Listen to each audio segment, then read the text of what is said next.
একদিকে জঙ্গলের একাকী শিকারী বাঘ, আরেকদিকে দলবদ্ধ রাজা সিংহ, কিন্তু মুখোমুখি হলে কে হবে বিজয়ী? আজ জানবেন এমন কিছু চমকপ্রদ তথ্য যা আপনার ধারণা বদলে দেবে। এই ভিডিও শেষে আমরা দেখব বিজ্ঞান, ইতিহাস আর প্রকৃতির লড়াইয়ে অভিজ্ঞতা অনুযায়ী কে আসল জঙ্গলের রাজা। তাই শেষ পর্যন্ত দেখুন, কারণ মাঝের একটি তথ্য আপনাকে অবাক করে দেবে।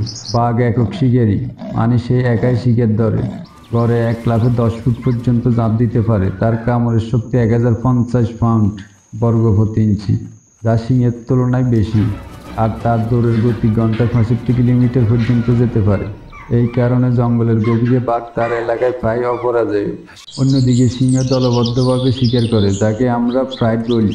দলবদ্ধ আক্রমণ বাঘের চেয়ে অনেক বেশি কার্যকর হতে পারে, যদিও সিংহের কামড়ের শক্তি প্রায় 690 পাউন্ড প্রতি বর্গ ইঞ্চি। কিন্তু তাদের একসঙ্গে আক্রমণ শিকারের পক্ষে প্রায় অসম্ভব হয়ে যায় বাঁচা। ওজনে বাঘ এগিয়ে, গড়ে পুরুষ বাঘের ওজন 220 থেকে 300 কেজি, আর সিংহের ওজন 150 থেকে 250 কেজি।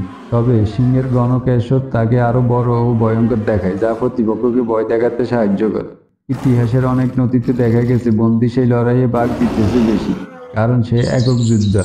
তবে বনে সিংহ একা খুব কম লড়ে, তাই প্রাকৃতিক পরিবেশে তাদের লড়াইয়ের ফলাফল অনেকটাই পরিস্থিতির উপর নির্ভর করে।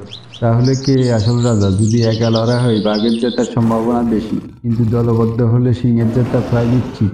আপনার মতে কে জিতবে, বাঘ নাকি সিংহ? কমেন্টে আপনার মতামত লিখে দিন।